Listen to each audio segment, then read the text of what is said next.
Kata Nabi, takutlah kalian semua, jauhilah kalian semua sifat hasud, iri dengki kepada sesama.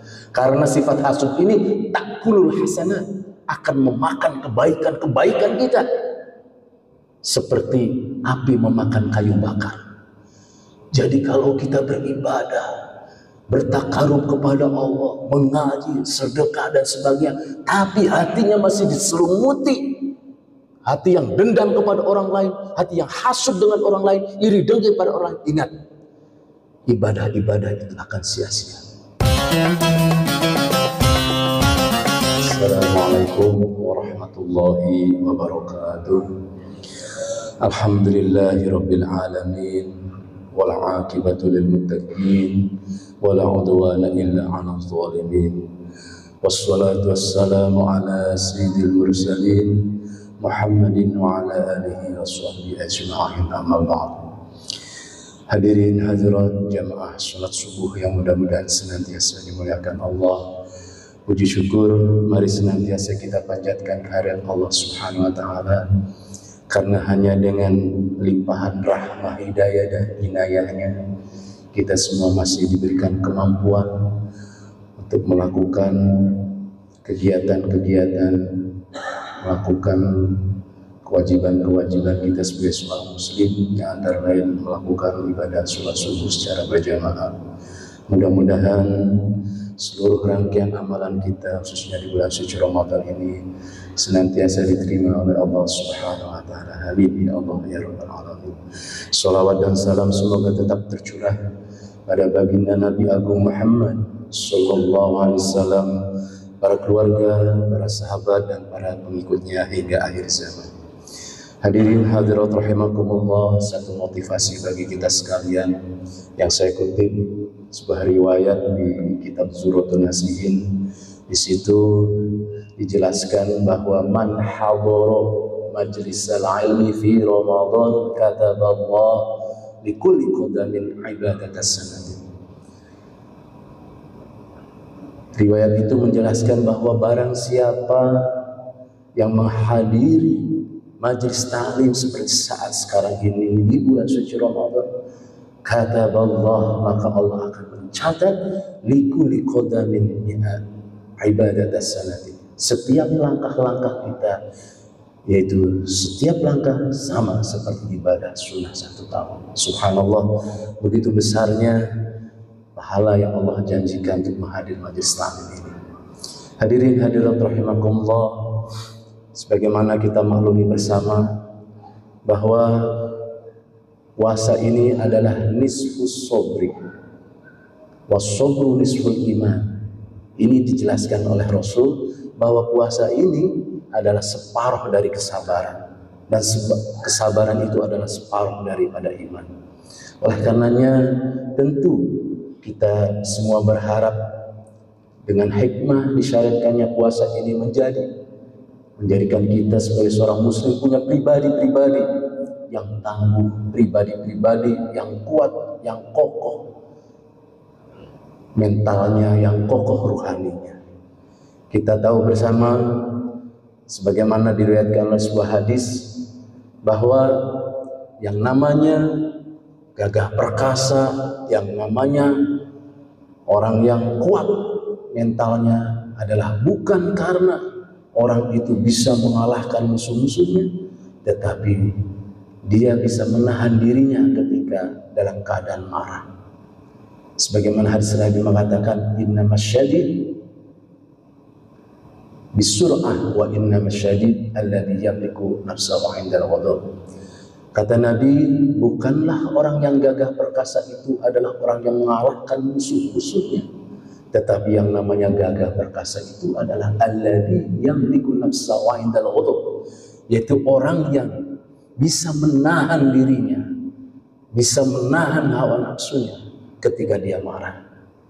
Hadirin hadirat rahimakumullah, inilah pribadi-pribadi yang dikehendaki oleh Allah Subhanahu wa taala dengan puasa ini. Hadirin hadirat rahimakumullah, kita semua maklum bersama bahwa dalam ayat Al-Quran, Quran surat Al-Hujurat, Allah berfirman, a'udzubillahi minasyaitonirrajim, Innamal mu'minuna ikhwatun fa aslihu baina akhwaykum wattaqullaha la'allakum turhamun. Ayat ini menjelaskan kepada kita sekalian bahwa antar mukmin satu dengan mukmin yang lain adalah saudara. Fa aslihu baina akhwaykum, maka damaikanlah di antara saudara. Jadi kalau kita bersama-sama ini adalah dipersaudarakan oleh Quran karena satu keimanan, satu akidah, diikat dengan tali yang kuat dengan la ilaha illallah Muhammadur Rasulullah.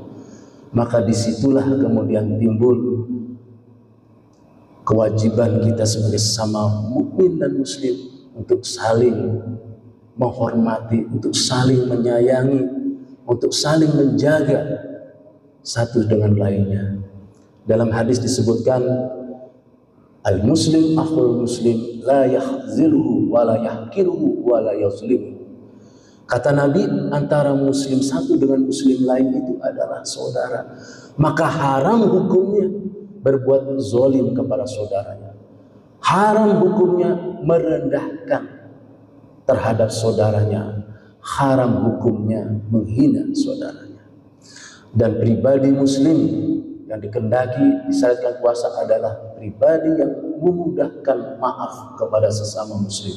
Karena dengan inilah hubungan baik itu akan senantiasa terjaga.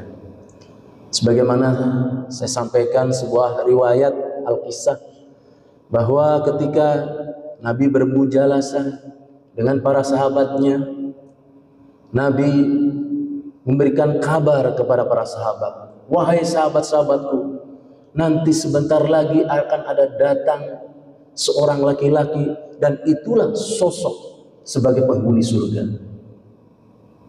Begitupun seterusnya, beberapa hari kemudian Nabi pun berkata demikian. Nanti sebentar lagi ada seorang yang datang dan itulah sosok ahli surga. Sampai 3 kali berturut-turut. Sehingga ini membuat penasaran para sahabat. Siapa sih gerangan sosok yang oleh Nabi dikatakan sebagai penghuni surga itu? Seperti apa sih amalan-amalannya?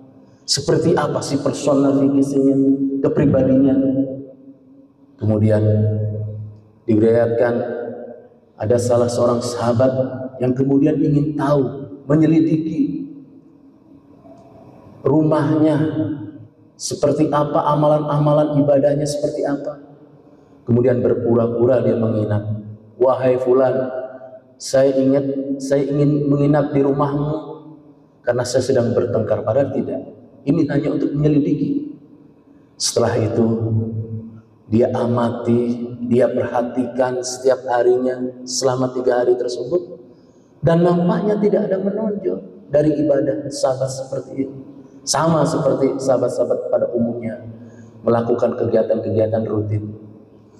Sehingga sahabat yang penasaran itu kemudian menanyakan, sebelum dia pamit, sebelum dia permisi 3 malam nginep itu, sebenarnya amalan apa sih yang membuat Rasulullah kemudian menyatakan bahwa antum ini ada sebagai ahli surga?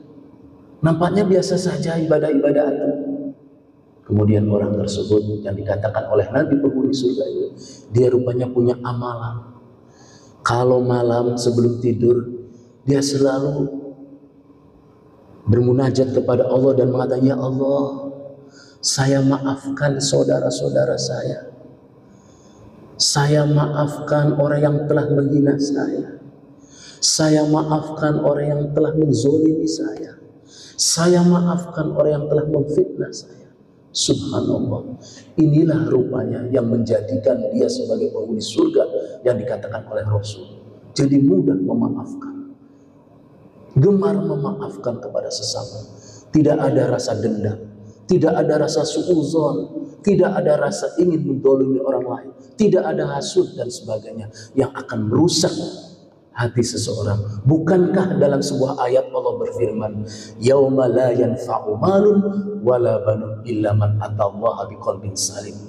Kata Allah dalam firman tersebut dikatakan, pada hari nanti, hari akhir nanti, la yanfa'u malun wala banun, Tidak ada manfaatnya sama sekali harta benda yang di dunia sebagai didewa-dewakan, yang di dunia sebagai kebanggaan, tidak ada manfaatnya sama sekali. Begitu juga anak, begitu juga kolega kita, begitu juga pengacara-pengacara kita mungkin kalau di dunia tidak ada manfaatnya di akhirat nanti. Illa man atallaha biqalbin salim. Tetapi yang bermanfaat illa man atallaha biqalbin salim. Kecuali datang kepada Allah, menghadap kepada Allah biqalbin salim, dengan hati yang bersih. Bersih dari syirik, bersih dari iri hati, bersih dari hasud dan lain sebagainya. Ingat, penyakit hati yang sangat ditakuti oleh Rasul antara lain adalah hasud atau iri dengki kepada tetangga, iri dengki kepada teman, iri dengki kepada saudara. Sebagaimana hadis Rasul, iyyakum wal hasad fa innal hasad ta'kulul hasanah kama ta'kulun nar al-hatab. Kata Nabi, takutlah kalian semua, jauhilah kalian semua sifat hasud, iri dengki kepada sesama. Karena sifat hasud ini ta'kulul hasanah, akan memakan kebaikan-kebaikan kita seperti api memakan kayu bakar. Jadi kalau kita beribadah, bertakarub kepada Allah, mengaji, sedekah dan sebagainya, tapi hatinya masih diselumuti hati yang dendam kepada orang lain, hati yang hasud dengan orang lain, iri dengki pada orang lain, ingat, ibadah-ibadah itu akan sia-sia. Begitu juga penyakit hati yang lain adalah takabur atau al-kibriyah, merasa sombong dengan amalan ibadahnya, merasa sombong dengan ilmunya, merasa sombong dengan hartanya. Ingat, takabur ini adalah penyakit yang sangat merusak kita sekalian. Bukankah kita tahu sejarahnya iblis diusir dari Allah, dari surga, bukan karena iblis tidak beriman, bukan karena iblis tidak percaya, tapi karena iblis punya sifat sombong.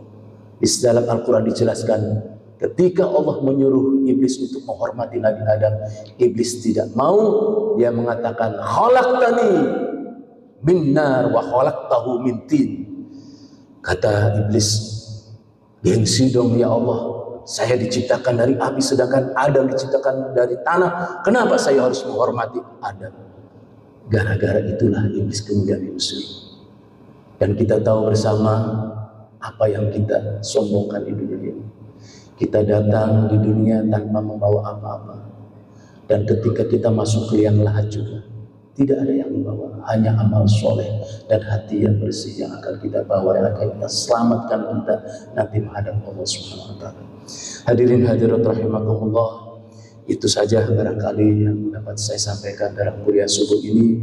Mudah-mudahan kita semua dijadikan oleh Allah hamba-hamba yang kokoh ruhaninya, sehingga mudah memaafkan kepada orang lain, sehingga gemar memaafkan kepada orang lain, hatinya bersih tanpa ada iri dengki, tanpa ada suudzon, tanpa ada membenci kepada sesama. Amin ya rabbal alamin. Demikian kuliah subuh yang dapat saya sampaikan, mudah-mudahan ada manfaatnya. Terima kasih atas segala perhatian, mohon maaf atas segala kekurangan. Wallahul muwaffiq ila aqwamit thoriq. Wassalamualaikum warahmatullahi wabarakatuh.